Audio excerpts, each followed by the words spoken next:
जय हिंद, जय भारत साथियों। जैसे मैंने आपसे कहा था कि आज रात 10 बजे मैं आप सबसे लाइव मुलाकात करूंगा। एक खास विषय है जिस पे बात रखनी है और दुष्यंत जी की एक कविता की 4 पंक्तियों से मैं अपनी बात शुरू करना चाहता हूँ। हम सब ने वो कविता सुनी है कि हो गई है पीर पर्वत सी पिघलनी चाहिए, इस हिमालय से अब कोई गंगा निकलनी चाहिए। सिर्फ हंगामा खड़ा करना मेरा मकसद नहीं, सारी कोशिश है कि सूरत बदलनी चाहिए। और ये बिल्कुल सटीक बैठती है हमारे इस मिशन, हमारे इस आंदोलन, हमारी इस क्रांति पर। हम में से किसी का भी उद्देश्य कोई हंगामा खड़ा करना नहीं है। हम तो सिर्फ ये सूरत, ये व्यवस्था बदलना चाहते हैं। ये व्यवस्था बदलनी चाहिए। और वो लोग जो बैंकिंग सिस्टम के शिकार हुए, जो लोग दुनिया से चले गए, सरकार को उस समय निर्णय लेना चाहिए था जनता की कर्जा माफी का, जब बड़े बड़े लोगों को राहत दी जा सकती है। तो आम इंसानों ने ऐसी कौन सी गलती कर दी? आम इंसान की सरकार है, जनता की सरकार है। और लोकतंत्र में अगर जनता के हित में ही फैसले नहीं होंगे तो सरकार का जनता के प्रति क्या औचित्य रह जाएगा? और जनता उस सरकार को क्यों चुनेगी जो सरकार जनता के हित में ही काम नहीं कर रही? पिछले एक सप्ताह से मैंने बहुत सारे बैंकरों से बात की है, अलग अलग स्तर के। बहुत सारे लोगों ने जब मीटिंग की तो उन्होंने ऑफ रिकॉर्ड, ऑन कैमरा तो ये लोग नहीं बोलते क्योंकि ऑलरेडी सर्विंग है, बहुत सारे लोग ऑफिसर्स हैं, कई लोग आरबीआई से भी जुड़े रहे हैं, एसोसिएटेड रहे हैं, कई लोग एसबीआई से जुड़े रहे हैं। उन्होंने ऑफ रिकॉर्ड ये बात बोली और लगभग सभी ने एक स्वर में ये बात बोली कि आपका मुद्दा सही है, बैंकिंग सिस्टम बहुत ज्यादा गलत चल रहा है और आम जनता के हित में बैंकिंग सिस्टम काम नहीं कर रहा। आपको इस बैंकिंग सिस्टम के खिलाफ आवाज उठानी चाहिए थी और आपने सही निर्णय लिया कि आप इस बैंकिंग सिस्टम के खिलाफ बोले। किसी ना किसी को बोलना ही था। और उन्होंने 2-3 बातें बताई जो जनता के शायद हित की है लेकिन जनता को नहीं पता है। जैसे मैंने कल भी एक वीडियो बनाया था, 2-4 दिन पहले वीडियो डाला था जिसमें मैंने बताया था, उन्होंने ही गाइड किया मुझे। उन्होंने कहा कि अगर किसी व्यक्ति की आर्थिक स्थिति खराब है तो ये उसका अधिकार बनता है कि वो जाकर के बैंक से अपनी बात करे, अपनी स्थिति के बारे में बताए। और ये बैंक का कर्तव्य बनता है, बैंक की ड्यूटी बनती है कि उस व्यक्ति की स्थिति के बारे में सुना जाए और जो उचित हो सके वो निर्णय बैंक उसके हक में ले, उसके हित में ले। बैंक कस्टमर के लिए, क्योंकि वो कस्टमर है, कंज्यूमर है, कस्टमर और कंज्यूमर के राइट्स की, अधिकारों की रक्षा करने के लिए बैंक के ऑफिसर्स या बैंक के मैनेजर्स हैं। पूरा बैंकिंग सिस्टम कस्टमर की प्रोटेक्शन के लिए बनाया जाता है, लेकिन हो उल्टा रहा है, कस्टमर को हरेस किया जा रहा है। और जो एनबीएफसी कंपनियां हैं उनके बारे में उन्होंने बताया कि एनबीएफसी कंपनियां जो समूह में लोन देते हैं वो लोग किस तरह से लोगों के साथ मिसयूज कर रहे हैं और जो अधिकार उन्हें नहीं है उस अधिकारों का भी इस्तेमाल करते हैं। जैसे अगर किसी के साथ कोई डिफॉल्ट कर जाता है तो बैंक की जिम्मेदारी बनती है कि बैंक कस्टमर से बजाय ईएमआई पूछने के वो फोन करे ये पूछने के लिए कि आपकी स्थिति खराब है, क्या दिक्कत आई है, क्या समस्या आई है और बैंक आपका क्या सपोर्ट कर सकता है। यहां तो बैंक के लोग क्या करते हैं, आपकी ईएमआई डिफॉल्ट कर जाती है और रिकवरी एजेंट वालों को दे दिया जाता है और गाली गलौज करना शुरू कर देते हैं। और उन्होंने बताया कि इसमें अलग अलग लेवल होते हैं, बकेट बोलते हैं, वो बकेट 1 में डाल दिया जाता है अगर आपकी एक ईएमआई बाउंस होती है, बकेट 2 में डाल दिया जाता है अगर आपकी 2 ईएमआई बाउंस होती है और अगर 3 ईएमआई बाउंस हो जाते हो आपको एनपीए कर दिया जाता है। बकेट 1 का मतलब है कि आपको एक पर्टिकुलर कैटेगरी की एजेंसी को दिया जाएगा आपका केस और वो आपसे पोलाइटली बात करके आपसे रिकवरी का काम करेंगे। बकेट 2 का मतलब है कि आप किसी थोड़ी हार्श एजेंसी को काम दिया जाएगा। ये उन लोगों ने, बैंकर से नहीं पता ये सारी टर्मिनोलॉजी, मुझे इसके बारे में ज्यादा आइडिया नहीं था। और एक एसबीआई के ऑफिसर से भी बात की मैंने, उन्होंने तो क्लियरली कहा कि सर ये जो अंडरराइट किया जाता है वो एक तरह की सुविधा है जो किसी को भी मिल सकती है, आम व्यक्ति को मिल सकती है, लेकिन आम व्यक्ति को ना तो बताई जाती है और ना ही बैंक इसके बारे में बात करते हैं, जबकि कंज्यूमर को ये बात पता होनी चाहिए। अगर पता होगी और उसकी स्थिति खराब हो रही है या होने वाली है तो बैंक से जाकर के बात कर लेगा और बैंक उनकी मदद कर देगा। कई केसेस उन्होंने बताया, कई एग्जांपल दिए उन्होंने किस तरह से हाउसिंग लोन में, एजुकेशन लोन में, गाड़ी का लोन था, पर्सनल लोन में, बिजनेस लोन में लोगों की मदद की गई है। बकायदा पेपर लेकर के आया और उन्होंने एग्जाम्पल के साथ बताया कि इस व्यक्ति के साथ ये स्थिति आई थी तो इसको हमने 6 महीने का समय दिया, इसको हमने 1 साल का समय दिया, इनका हमने लोन लीन पीरियड में डाल दिया। लीन पीरियड वो पीरियड होता है जिस पीरियड का इंटरेस्ट तो पे करना होता है व्यक्ति को, लेकिन उस समय नहीं पे करना, वो भी बाद में पे करने का ऑप्शन है उसके पास। और अगर वो इंटरेस्ट उस समय पे कर सकता है तो इंटरेस्ट पे करता रहे, ईएमआई नहीं पे कर दिया। 6 महीने का, 1 साल का लीन पीरियड मिल सकता है व्यक्ति को। व्यक्ति का लोन अंडरराइट हो सकता है, उसमें भी समय मिल जाता है। बहुत सारे लोग ऐसे हैं जिनको मदद दी है बैंकों ने, लेकिन प्रॉब्लम क्या है, आम जनता तक ये फैसिलिटी नहीं पहुंच पा रही। और जो मेरी कोशिश थी कि ऐसे लोगों की जानकारी इकट्ठा की जाए जो कर्जे कारण परेशान है, जानकारी इकट्ठा की गई। अभी लेटेस्ट की अगर बात करूं तो 3,40,000 से ज्यादा लोग हमारे साथ आवेदन कर चुके हैं और उनमें से लगभग 3 लाख लोगों का डाटा पहले वित्त मंत्रालय को भेजा जाता था, पीएमओ को भेजा जा रहा है और वो जानकारी भी पीएमओ तक है। पता नहीं, मुझे नहीं मालूम भारत सरकार किस चीज का इंतजार कर रही है। यहां भी लोग कमेंट करते हैं आकर के सर कब तक कर्जा माफ होगा, हम क्या उम्मीद लगाएं, क्या सरकार कर्जा माफ करेगी कि नहीं करेगी, क्या हम ईएमआई देते रहें या ईएमआई देनी बंद कर दें, क्योंकि हमारी स्थिति बहुत खराब हो गई है। हम लोन लेकर के लोन चुका रहे हैं और फिर हम कर्जे की दलदल में फंसते चले जा रहे हैं। साथियों, मैंने पहले भी कहा है, अभी आपने ईएमआई देनी बंद नहीं करनी है, आप ईएमआई भरते रहें। यदि आपकी स्थिति इतनी खराब है कि आप ईएमआई नहीं भर पा रहे हैं, आपका व्यापार नहीं चल रहा, आपकी नौकरी छूट गई, कोई खास कारण है, तो अगर आपका कारण जेन्युइन है और आपके पास कोई सबूत है इस बात का, तो बजाय ईएमआई ना भरने के, जब आपको लग रहा है अगले महीने में नहीं भर पाऊंगा, आप बैंक में जाइए। मान लीजिए नौकरी छूट गई तो आपके पास लेटर आया होगा ना, आपको टर्मिनेट किया गया, निकाल दिया गया, जो भी आपके पास प्रूफ होगा, आप वो लेटर लेकर के जाइए और बैंक में रिटर्न में दीजिए, क्योंकि आपको अपनी स्थिति बैंक को बताना ये आपका अधिकार है कंज्यूमर के नाते, और ये उनकी ड्यूटी बनती है कंज्यूमर के नाते। आपके साथ उनका बिहेवियर ऐसा होना चाहिए कि वो आपके सपोर्ट के लिए काम करे। और जैसा मैंने आपको बताया था कि हम अपनी तरफ से प्रयास कर ही रहे हैं। अभी हमने प्रेस कॉन्फ्रेंस की थी 10 तारीख को, काफी मीडिया ने, नेशनल मीडिया ने तो नहीं उठाया, लेकिन काफी यूट्यूबर्स ने, सोशल मीडिया ने, कई प्रिंट मीडिया के लोगों ने उसको हाईलाइट किया, और उसमें भी बताया था कि 24 मई 2023 को हम लोग एक दिन की सांकेतिक भूख हड़ताल पर बैठ रहे हैं। अभी मैं और मेरी टीम सांकेतिक भूख हड़ताल पर बैठेंगे। मैंने पहले भी कहा था, दिल्ली एनसीआर के लोग ही अभी पहुंचे, बाहर के लोग ना पहुंचे और ज्यादा भीड़ ना करें वहां। जैसे मैंने कहा, हंगामा खड़ा करना हमारा मकसद नहीं है। हमारा मकसद तो यह है कि व्यवस्था बदलनी चाहिए, सूरत बदलनी चाहिए। जो लोगों के साथ अत्याचार हो रहा है, जिन लोगों के साथ अन्याय हो रहा है बैंकिंग सिस्टम में, उन लोगों को न्याय मिलना चाहिए। और हमारी कोई बहुत बड़ी मांगे नहीं है। हमारी मांगे ऐसी है कि सरकार चाहे तो तुरंत कर सकती है। हमारी क्या मांग है? वो लोग जो कर्जे के कारण परेशान है, कर्जे की दलदल में फंसे हुए हैं, उनके ऊपर गाड़ी का लोन है, एजुकेशन लोन है, हाउसिंग लोन है, किसान क्रेडिट कार्ड का लोन है, पर्सनल लोन है, किसी साहूकार, किसी रिश्तेदार, किसी जानकार से लिया, किसी एप्लीकेशन से लिया, किसी तरह का भी लोन है और वो लोन नहीं चुका पा रहा सरकार की गलत नीतियों के कारण। नोटबंदी के कारण उनका व्यापार बंद हुआ है, नौकरी छूटी। लॉकडाउन के कारण व्यापार बंद हुआ, नौकरी छूटी। जीएसटी लगने के बाद कंपनी बंद हो गई, व्यापार बंद हो गया, नौकरी छूट गई। इनमें से किसी या इसके अलावा भी सरकार की किसी गलत नीति के कारण अगर व्यक्ति कर्जे की दलदल में फंसा, तो इन लोगों का लोन माफ होना चाहिए। अगर सरकार कहती है कि इनका लोन माफ नहीं हो सकता, जिनका लोन माफ हो सकता है उनका माफ कर दिया जाए। 10 लाख तक का, 20 लाख, 50 लाख, 1 करोड़, 10 करोड़, 50 करोड़, जहां तक का सरकार को लगे कि इतने तक का लोन हम माफ कर सकते हैं, उतने का लोन माफ कर दिया जाए। और जिनका लोन माफ ना कर पाए सरकार, उन्हें कम से कम 2 साल का समय दे दे, इंटरेस्ट फ्री समय दे दिया जाए। उसमें ना इंटरेस्ट लगेगा, ना पेनल्टी लगेगी, ना सरचार्ज लगेगा। ये हमारी 2 मांगे। तीसरी मांग क्या है? वो लोग जो एक्सपायर कर गए, अब व्यक्ति दुनिया में नहीं रहा, उसके ऊपर हाउसिंग लोन हो सकता है, गाड़ी का लोन हो सकता है, बिजनेस लोन हो सकता है, बच्चे छोटे छोटे, या बच्चे इस लायक नहीं है, या परिवार इस लायक नहीं है कि वो ईएमआई पे कर पाए, इनका तो लोन माफ हो ही जाना चाहिए। छोटे छोटे बच्चों को घर से निकाला जा रहा है, जिनके सर से पिता का, माता का साया चला गया, उनके सर से छत छीनी जा रही है। कम से कम ऐसा इनह्यूमन काम नहीं होना चाहिए। मतलब ये तो इंसानियत के खिलाफ काम हो गया। ये इंसानों वाला काम नहीं है, इंसानियत के खिलाफ काम है कि किसी के साथ इतना अत्याचार कर दिया जाए कि व्यक्ति का, परिवार का व्यक्ति नहीं बचा या कमाने वाला नहीं बचा, और अब हम उसके सर से छत भी छीन ले, उसकी गाड़ी भी छीन ली जाए। ऐसा नहीं होना चाहिए।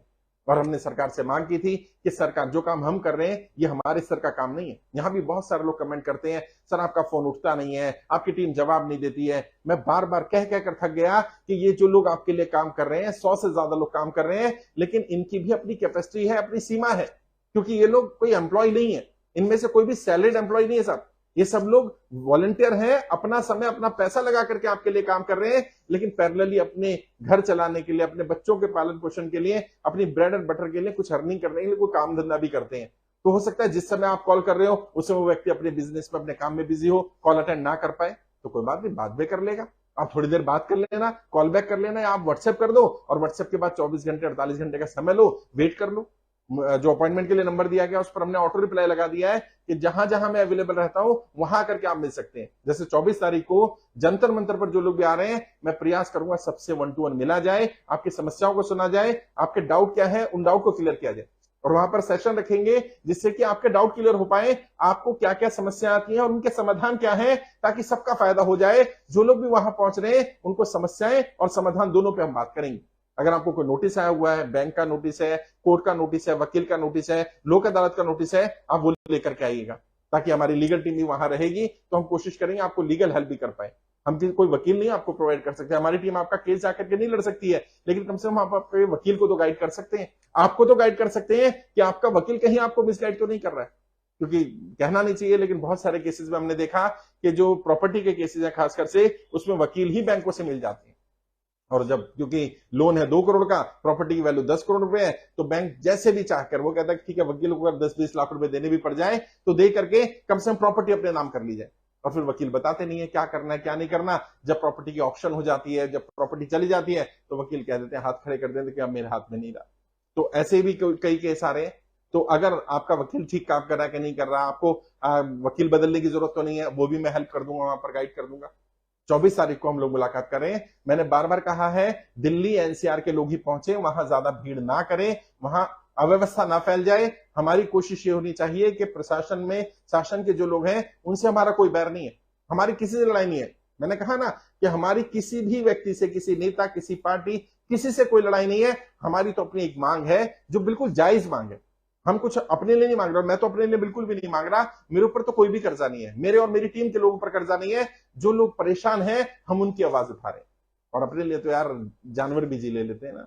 इंसान तो वह है जो दूसरों के लिए जिए। मेरे बहुत सारे वॉलंटियर्स हैं, बहुत सारे केंद्र प्रमुख हैं जो वहां पहुंच रहे हैं, और उनके खुद के ऊपर कर्जा है, लेकिन वो कहते हैं कि सर मेरा कर्जा तो ठीक है, मैं अपनी आवाज उठा लूंगा, लेकिन मैं दूसरों की आवाज उठाना चाहता हूं, और मैं भी चाहता हूं कि आपके साथ भूख हड़ताल पर बैठूं। बहुत सारे लोग कह रहे हैं सर मैं दिल्ली नहीं आ पाऊंगा, मेरी आर्थिक स्थिति ठीक नहीं है। तो मैंने मना किया है, आप दिल्ली मत आइए। जो दिल्ली एनसीआर में रहते हैं, जो आसानी से पहुंच सकते हैं, वो पहुंच जाएं। अच्छा, जो दिल्ली एनसीआर के भी नहीं पहुंच सकते, कोई बात नहीं है, आप अपने घर के बाहर, अपने पार्क में, किसी मंदिर में, मस्जिद में, गुरुद्वारे में, चर्च में, किसी धर्मशाला में, अपने घर पर, अपने केंद्र पर, कहीं भी जहां भी आपको जगह मिलती हो, वहां बैठ करके एक दिन के लिए सांकेतिक भूख हड़ताल करें। सुबह 10 बजे से लेकर शाम को 5 बजे तक अपने एरिया के, मोहल्ले के लोगों को बुलाएं, अवेयर करें, क्योंकि समय बहुत कम है दोस्तों, समय बहुत कम है। पूरी ताकत लगा दो, कुछ लोगों को मैं जगाता हूं, कुछ लोगों को आप जगा दो, साथ मिलकर के काम करेंगे, यकीन मानिए संदेश व्यक्ति तक पहुंचेगा। बहुत सारे लोगों का हम जीवन बचा पाए हैं, और बहुत सारे लोगों का जीवन अभी हमें बचाना है। हर दिन इस तरह की मनुष्य खबरें सुनने को मिल रही है, कर्जे के कारण किसी व्यक्ति ने सुसाइड कर लिया, हर दिन। और सरकार के ये आंकड़े हैं, 20,000 ज्यादा लोगों ने केवल 1 वर्ष में कर्जे के कारण आत्महत्या की है। तो सोचिए, और ये तो वो आंकड़ा जो रिपोर्ट हो गया, इससे कई गुना ज्यादा आंकड़ा वो है जो रिपोर्ट नहीं हो रहा है। अभी भी जहां भी लोगों से मिलता हूं, बात करता हूं, व्यापारियों से मिलता हूं, कोई बताता है हमारे परिवार में किसी व्यक्ति ने आत्महत्या कर ली, कोई बताता है हमारे नोन में कोई व्यक्ति दुनिया से चला गया, और सबका कारण एक ही मिलता है, कर्जा। बहुत बड़ी समस्या है। सरकार अभी तक इस समस्या को समस्या नहीं मान रही थी, इसकी गंभीरता नहीं समझ रही थी। अब सब सरकार के पास जब डाटा जा रहा है, जब सरकार को दिख रहा है कि इतने सारे लोग हैं, तो सरकार अब इसकी गंभीरता को समझने लगी है, और ये हमारे लिए अच्छी बात है। और शांतिपूर्ण, जो हमने अभी धरना प्रदर्शन के लिए बोला है, शांतिपूर्ण तरीके से धरना प्रदर्शन करना है। एक दिन का हमारा जो भूख हड़ताल है, शांतिपूर्ण रहना चाहिए। इसमें हमने कोई पुतला दहन नहीं करना, कोई नारेबाजी नहीं करनी, कोई किसका विरोध नहीं करना। जो लोग दिल्ली आ रहे हैं उन्हें भी समझाना चाहता हूं, और जो लोग दिल्ली से बाहर है वो भी, पूरा आंदोलन शांतिपूर्ण रखिए। यदि आपने किसी तरह से भी शांति को भंग किया, यदि आपने कुछ भी गलत किया, तो यकीन मानिए ये आंदोलन डिरेल हो जाएगा, ये पटरी से उतर जाएगा, हम अपने मकसद से चूक जाएंगे। हमारा ये आंदोलन की सफलता इसी बात पर तय होगी कि हम कितना शांतिपूर्ण इस आंदोलन को चलाते हैं। अपने जहां बैठना चाहते हैं वहां परमिशन ले लें, पुलिस थाने में इंफॉर्मेशन देनी है वहां थाने में इंफॉर्मेशन दे दें, लोकल बॉडी को, लोकल अथॉरिटी को इंफॉर्मेशन देनी है वहां दे दें। प्राइवेट स्पेस में कर रहे हैं तो भी अपने पुलिस स्टेशन को बता दें कि मैं इस तरह का एक दिन का सांकेतिक भूख हड़ताल पर बैठने वाला हूं, और वहां पर लाइव कार्यक्रम चला सकते तो चलाएं। अगर आपके पास लैपटॉप है तो लैपटॉप में आप मेरा पेज शाहनवाज चौधरी भारती, इसको लॉग इन कर लेना। कार्यक्रम लाइव हम चलाने की कोशिश करेंगे, पता नहीं चला पाएंगे, नहीं चला पाएंगे, बट कोशिश करेंगे कि फेसबुक पेज पर पूरा कार्यक्रम लाइव चले, ताकि आप देख पाए कि कार्यक्रम कैसे चल रहा है। संवाद भी करेंगे, लोगों से बातचीत भी करेंगे, 1-to-1 भी मिलेंगे, लीगल हेल्प भी करेंगे। जिन लोगों ने ऑलरेडी फॉर्म भरा हुआ है, उन लोगों के फॉर्म जो वित्त मंत्रालय पीएमओ भेजे गए, उनका रजिस्ट्रेशन नंबर, फाइल नंबर उन्हें मिल जाएगा, ताकि कहीं पर भी कम्युनिकेट करने में उनको आसानी हो। बैंक में अगर कोई कम्युनिकेशन करना है तो आप अपना फाइल नंबर बताएंगे तो बैंक के लिए भी आसानी होगी। अगर आपको सरकार से कोई कम्युनिकेशन करना पड़ जाता है, सरकार पूछ लेती, तो भी आपके पास फाइल नंबर होना चाहिए। जिन लोगों ने फॉर्म नहीं भरा है, वो लोग जब वहां पहुंचेंगे जंतर मंतर पर, तो उनके वहीं फॉर्म भरवा दिए जाएंगे। वो लोग जिन्होंने फॉर्म भरा हुआ है वो लोग भी पहुंचे, जिन्होंने फॉर्म नहीं भरा है उन्हें भी साथ लेकर के आ सकते हैं। और कोशिश करेंगे शांतिपूर्ण तरीके से जनता के साथ संवाद किया जाए, आप लोगों से बातचीत की जाए, आपकी समस्या को सुना जाए, और सरकार पर भी दबाव पड़े। और मुझे लग रहा था कि पहलवान जो वहां बैठे हुए हैं वो भी अपनी मांगे लेकर के, और उनकी मांगे भी जायज है, मैंने भी वहां जाकर के 2 बार उनकी मांगों का समर्थन किया है। और किसी बच्ची के साथ, किसी भी बच्ची के साथ, किसी भी घर की बच्ची के साथ अगर गलत हुआ है तो उसकी जांच तो न्यूट्रल होनी चाहिए। जिस तरह का चाइल्ड अब्यूज का एक्ट लगा है उसमें तो तुरंत अरेस्ट हो जाता है व्यक्ति, लेकिन सरकार उसमें भी पहल नहीं कर रही है। तो हमें उन बच्चों का भी साथ देना, उनका भी समर्थन करना है। तो वहां वो ऑलरेडी बैठे हुए हैं, तो हम ये नहीं चाहते बहुत ज्यादा भीड़ भाड़ हो। आप लोग आइए, आराम से आइए, और सुबह 10 बजे से लेकर के शाम को 5 बजे तक, 4:30 बजे तक हम वहां रहेंगे। परमिशन हमारे पास है वहां की, लेकिन कोशिश ये करिएगा कि सारे लोग एक साथ ना पहुंच जाए। पता चला सारे लोग एक साथ पहुंच गए तो ज्यादा भीड़ हो जाए तो प्रशासन को दिक्कत हो सकती है। तो आप जब भी आपको समय मिले पहुंचिए और 2-3 घंटा वहां बैठिए, कार्यक्रम को देखिए, अपनी राय रखने के लिए अगर मौका मिल पाता है तो आप अपनी राय रखिए। मुझसे संवाद होने का समय मिल जाता है तो संवाद करेंगे, 1-to-1 बातचीत कर सकते हैं, ग्रुप में बातचीत कर सकते हैं, ताकि जिन लोगों की कॉमन समस्याएं हैं उनका समाधान कॉमन रूप से किया जा सके। दिल्ली के बाहर के भी हमारे बहुत सारे लीडर्स हैं जो ऑलरेडी एक्टिवली काम कर रहे हैं, और दिल्ली एनसीआर में तो बहुत सारे लोग हैं जो काम कर रहे हैं। हमारे बहुत सारे केंद्र प्रमुख हैं जो आना चाहते हैं। अभी इस समय 12,000 से ज्यादा कर्जा मुक्ति केंद्र पूरे देश में खुले हुए हैं, वो लोग दिल्ली आना चाहते हैं। मैंने उनसे भी कहा है कि जो नहीं आ सकते हैं वो अपने केंद्र पर ही कार्यक्रम रख लें, लेकिन लोगों से संवाद करें, लोगों को बताएं। हर व्यक्ति की जिम्मेदारी बनती है। जो कर्जा मुक्ति अभियान में लगभग 3,40,000 लोग जुड़े हैं, इन सबकी जिम्मेदारी बनती है कम से कम 24 तारीख को एक एक व्यक्ति 100 लोगों को जानकारी दे कि देश में निःशुल्क कर्ज मुक्त भारत अभियान चल रहा है। अभियान पूरी तरह से निःशुल्क है, और हमारी मांगे क्या है वो आप सबको पता होनी चाहिए। मैं मांगे फिर रिपीट कर देता हूं, हमारी मोटे मोटे तौर पर 3 मांगे हैं, क्योंकि लोग आपसे पूछ सकते हैं, कर्जा मुक्ति केंद्र के केंद्र प्रमुख के नाते आपसे पूछ सकते हैं, कर्जा मुक्ति अभियान में जुड़े हैं तो हमारी क्या मांग है, कोई पूछ सकता है आपसे। हमारी 3 मांगे हैं। सबसे पहली मांग, वो लोग जो कर्जे की दलदल में फंसे सरकार की गलत नीतियों के कारण, नोटबंदी, जीएसटी, लॉकडाउन या किसी और भी सरकार की गलत नीति के कारण अगर व्यक्ति कर्जे की दलदल में फंसा, उसका लोन माफ होना चाहिए। ये पहली मांग। जिनका लोन सरकार माफ नहीं कर सकती है, उनका लोन कम से कम 2 साल तक के लिए उनको इंटरेस्ट फ्री पीरियड दिया जाना चाहिए। ये हमारी दूसरी मांग है। अगर लोन माफ कर दे तो ठीक है, जिनका माफ नहीं हो सकता उन्हें 2 साल का समय दे दिया जाए। और तीसरी मांग क्या है? तीसरी मांग, वो लोग जिनका परिवार में कोई कमाने वाला नहीं रहा, जिस व्यक्ति ने लोन लिया था वही दुनिया में नहीं रहा, चाहे उस पर किसी भी तरह का लोन हो, उनका लोन माफ होना ही चाहिए। और कौन कौन सी कैटेगरी का लोन? चाहे गाड़ी का लोन हो, चाहे एजुकेशन लोन हो, हाउसिंग लोन हो, घर के लिए लोन लिया, प्रॉपर्टी मॉर्गेज करके लोन लिया, सीसी लिमिट है, ओडी लिमिट है, बिजनेस लोन है, किसान क्रेडिट कार्ड का लोन है, किसान ने अपनी फसल के लिए लोन लिया है, जमीन पर लोन लिया है, किसी साहूकार से लिया गया, किसी रिश्तेदार से लिया गया, किसी एनबीएफसी कंपनी से लिया गया, किसी जानकार से, किसी एप्लीकेशन से लिया, किसी तरह का भी लोन हो, किसी भी उद्देश्य से लिया गया हो, सिक्योर्ड हो, अनसिक्योर्ड हो, क्रेडिट कार्ड का लोन हो, पर्सनल लोन हो, या कोई प्रॉपर्टी मॉर्गेज करके लोन लिया हो, हर तरह के लोन में कम से कम ये 3 कैटेगरी के लोगों को राहत मिलनी चाहिए। जो लोग एक्सपायर कर गए उनका तो लोन माफ हो ही जाना चाहिए। जिनका लोन सरकार माफ कर सकती है, मुझे लगता है कि कम से कम 10 लाख तक का लोगों का, तो जिनका 10 लाख तक का लोन है उनका तो माफ हो ही जाना चाहिए। और जिनका माफ नहीं हो सकता उन्हें कम से कम 2 साल का समय दे दिया जाए, तो बहुत सारे लोगों का जीवन बच जाएगा। अभी भी जो हम खबरें सुन रहे हैं, जिस तरह की लोग सुसाइड कर रहे हैं, आत्महत्या कर रहे हैं, क्योंकि हम उन तक पहुंच नहीं पा रहे। साथियों, मैं सब जगह नहीं पहुंच सकता, मैं आपके मोहल्ले में नहीं आ सकता, मैं अलग अलग राज्य जरूर जा रहा हूं, लोगों से मिल रहा हूं, लेकिन मेरी लिमिट है, मेरी एक सीमा है। मैं एक लोकसभा चला जाऊंगा, एक राज्य की 10 लोकसभा, 15 लोकसभा चला जाऊंगा, लेकिन मैं हर विधानसभा नहीं जा सकता, मैं हर ब्लॉक में, हर मंडल में नहीं जा सकता, मैं हर गली मोहल्ले में नहीं जा सकता हूं। आप जा सकते हैं। आप मुझे भेज सकते हैं इस वीडियो के माध्यम से। इसको शेयर करते रहिए, फेसबुक पर शेयर करिए, व्हाट्सएप पर शेयर करिए, इंस्टाग्राम पर शेयर करिए, यूट्यूब पर शेयर करिए, जहां आप इसको शेयर कर सकते हैं। कोई कॉपीराइट क्लेम नहीं आएगा। आप इसको अगर डाउनलोड करके, कॉपी करके पेस्ट करना चाहे तो पेस्ट करिए, कोई हमारी तरफ से कॉपीराइट क्लेम नहीं है। ये जनता का मुद्दा है, जनता को इसको आगे बढ़ाना चाहिए। आप सब साथ मिलकर के इसको अगर आगे बढ़ाएंगे ना, तो जैसे मैंने कहा 3,40,000 लोग हैं अभी हमारे साथ जो जुड़े हैं। अगर हर व्यक्ति 100 लोगों को भी जोड़ लेता है तो 3,40,00,000 लोग हो जाएंगे। और मैंने आपसे बार बार कहा है, यदि 1 करोड़ लोग भी हमारे साथ जुड़ गए, यकीन मानिए सरकार पर इतना दबाव पड़ेगा, सरकार को तुरंत सबका कर्जा माफ करना पड़ेगा। तो अपनी तरफ से मैं कोशिश कर रहा हूं, जंतर मंतर में बैठूंगा आप लोगों के लिए। और ये भूख हड़ताल है, ये कोई धरना प्रदर्शन नहीं है। शांतिपूर्ण तरीके से भूख हड़ताल पर बैठेंगे और संवाद करेंगे, जनता से बातचीत करेंगे, कोशिश करेंगे 1-to-1 बातचीत हो। अगर ज्यादा बड़े लोग ग्रुप आ जाता है, ज्यादा लोग हैं, तो फिर साउंड सिस्टम, माइक यूज करके भी बात संवाद कर सकते हैं। अदरवाइज कोशिश करेंगे शांतिपूर्ण तरीके से बैठा जाए। हमारी जो महात्मा गांधी जी ने कहा था ना, कि जो व्यवस्था से हमारी लड़ाई है, व्यवस्था जो बना रहे हैं उनसे लड़ाई नहीं है। हमारी पुलिस वालों से कोई लड़ाई नहीं, क्योंकि पुलिस वालों ने भी फॉर्म भरे हुए हैं, पुलिस वाले भी कर्जे में। हमारी मीडिया से कोई लड़ाई नहीं है, मीडिया के बहुत सारे साथियों ने फॉर्म भरे हुए हैं।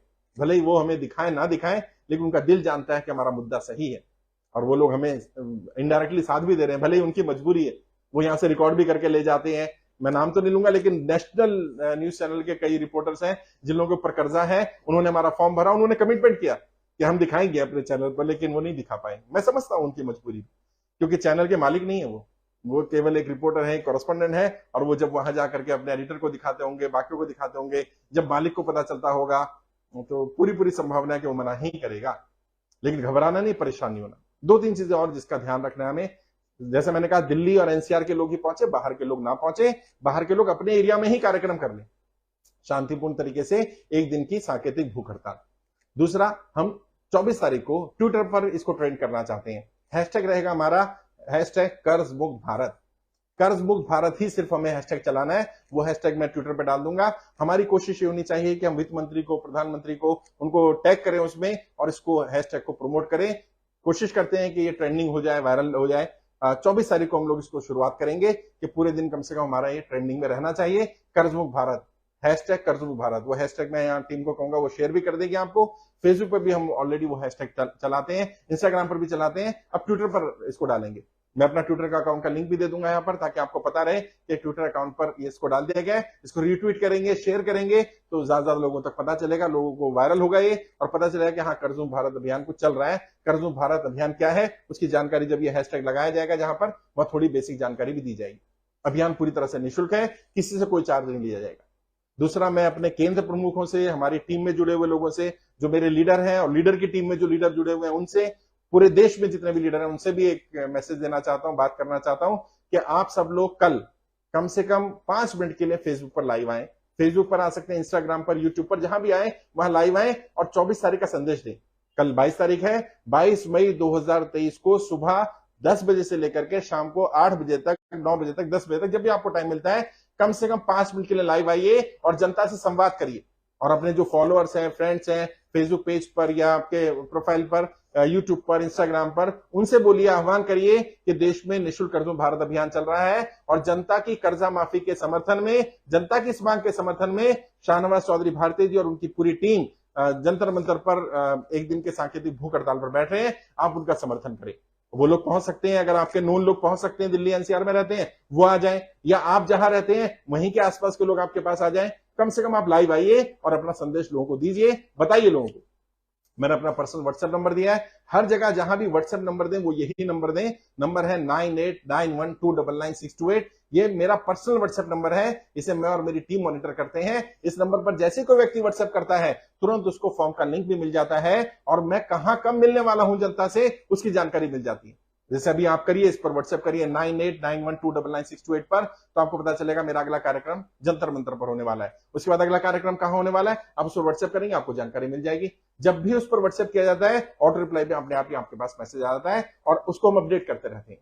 और वो डाटा भी हम इकट्ठा कर रहे हैं, आपके जो मैसेजेस आ रहे हैं, वो फोन नंबर भी हम इकट्ठा कर रहे हैं। आप उस नंबर को अगर सेव कर लेंगे मेरे नाम से, तो हम जो ब्रॉडकास्ट लिस्ट बनाएंगे उसमें वो नंबर पर जब मैसेज जाएगा तो आपके पास मैसेज भी आ जाया करेगा, आपको जानकारी मिल जाया करेगी। अपनी तरफ से प्रयास कर रहा हूं, आपकी लड़ाई लड़ रहा हूं। मैंने कहा ना, मुझ पर कर्जा नहीं है, मेरी टीम पर कर्जा नहीं है, लेकिन मैं आपसे वादा किया है, इसलिए मैं आपकी लड़ाई लड़ता रहूंगा। एक एक व्यक्ति का 1-1 रुपया कर्जा माफ कराने तक यह आंदोलन चलता रहेगा।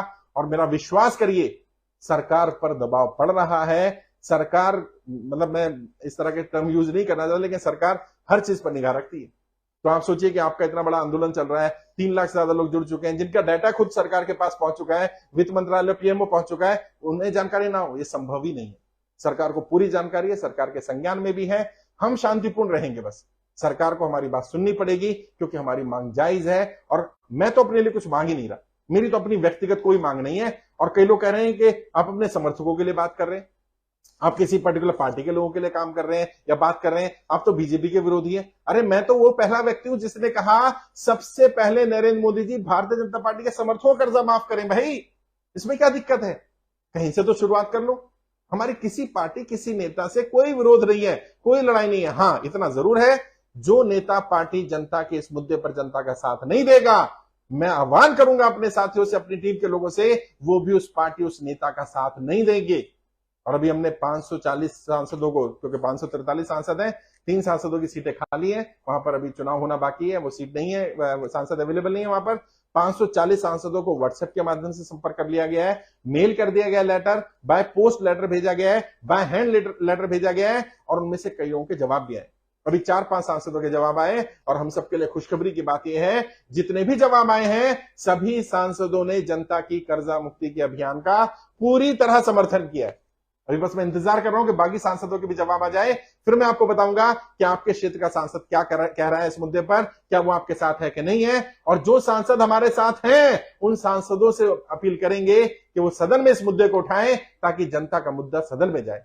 सड़क पर भी लड़ाई लड़ेंगे, सदन में भी लड़ाई लड़ेंगे, जनता की कर्जा माफी के लिए जहां जाना होगा जाएंगे, जिसके सामने हाथ जोड़ने पड़ेंगे हाथ जोड़ेंगे, जिसके पैर पकड़ने पड़ेंगे पैर पकड़ेंगे, जहां जाना पड़ेगा।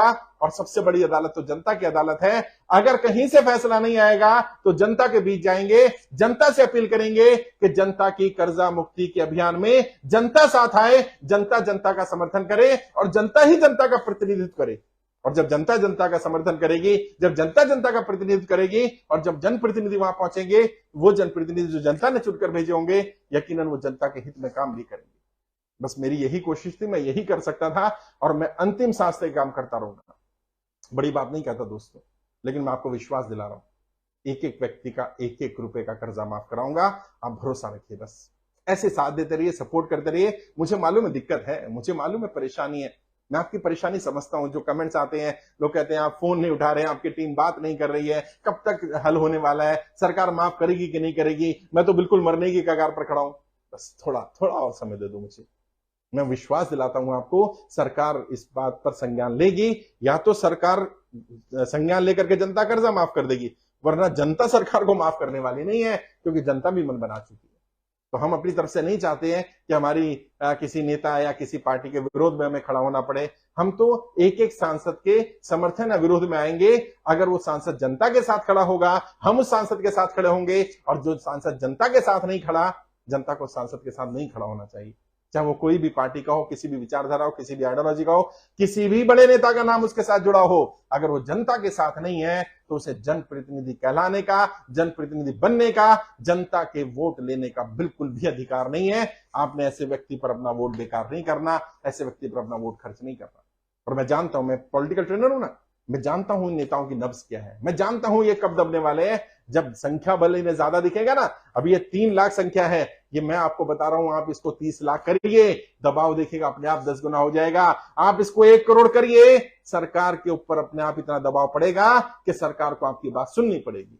और हमारी बात जायज है भाई, हम कोई नाजायज मांग नहीं कर रहे, हमको ऐसी मांग नहीं कर रहे कि जो आज तक कभी किसी देश में हुआ ही नहीं है। दुनिया के बहुत सारे देशों की सरकारों ने अपनी जनता के हित में इस तरह के फैसले लिए हैं। भारत में भी 2 बार किसानों का कर्जा माफ हुआ है, कई राज्य सरकारों ने कई तरह की राहतें दी हैं, एक बार और से। और ये एक्स्ट्राऑर्डिनरी सिचुएशन थी ना, कोरोना जो है वो एक्स्ट्राऑर्डिनरी सिचुएशन थी, तो उसमें फिर डिसीजन भी तो एक्स्ट्राऑर्डिनरी लेने पड़ेंगे ना, साधारण डिसीजन से तो काम नहीं चलेगा। तो जैसे मैंने कहा था आपको, 24 तारीख को आपसे मुलाकात करेंगे, आइए। और जो लोग भी आ रहे हैं, मैंने कहा शांति बनाए रखिए। हमारी प्रशासन से, शासन से कोई लड़ाई नहीं है, हमारी तो जो व्यवस्था है, व्यवस्था से लड़ाई है, व्यवस्था बनाने वालों से लड़ाई नहीं है। जो पुलिस वाले वहां व्यवस्था बना रहे होंगे, जो पैरामिलिट्री के लोग वहां व्यवस्था बना रहे हैं, हमारी उनसे लड़ाई नहीं है। हमने उनका आदेश मानना है, उनकी बात माननी है, परमिशन हमने इसीलिए ली है ताकि हम लोग शांतिपूर्ण वहां बैठ पाए, आराम से बैठेंगे, बातचीत करेंगे, संवाद करेंगे, समस्याएं सुनेंगे, जितना समाधान कर सकते हैं समाधान करेंगे, और सरकार से अपील करेंगे कि सरकार जल्दी से जल्दी संज्ञान ले। और मीडिया को भी हम इनवाइट भेज रहे हैं, और जो मीडिया के साथी मुझे सुन रहे हैं उनसे भी रिक्वेस्ट करना चाहता हूं, आप पहुंचिए। ये आपका मुद्दा है, ये जनता का मुद्दा है, ये आम इंसान का मुद्दा है, एक एक व्यक्ति का मुद्दा है, और इस पर आपको आना पड़ेगा, आना चाहिए आपको। ये मीडिया, ये सब चीज, जनता ही तो आपको इतना बड़ा बनाती है, जनता के आप हीरो है ना। और जितने भी यूट्यूबर्स हैं, जितने भी सोशल मीडिया पर एक्टिविस्ट हैं, पॉलिटिकल एक्टिविस्ट हो या सोशल एक्टिविस्ट हो, उन सबको भी रिक्वेस्ट करूंगा वो लोग भी वहां पर पहुंचे, हमारी बात भी सुने, अपनी बात भी रखें। हो सकता है हम कहीं गलत हो सकता है हमारी मांग का तरीका गलत हो सकता है हमारी मांग में कुछ संशोधन होने की जरूरत हो। वो लोग जो इंटेलेक्चुअल है वो आए, अपनी राय दें, और हम ओपन है हर चीज के लिए। अगर हमें अपना तरीका बदलना होगा, हम तरीका बदल लेंगे। अगर वो कहते हैं कोई और तरीके से हम आपकी मांग मांगी जा सकती है, मानी जा सकती है, हम उस तरीके पर चल लेंगे। हम बिल्कुल भी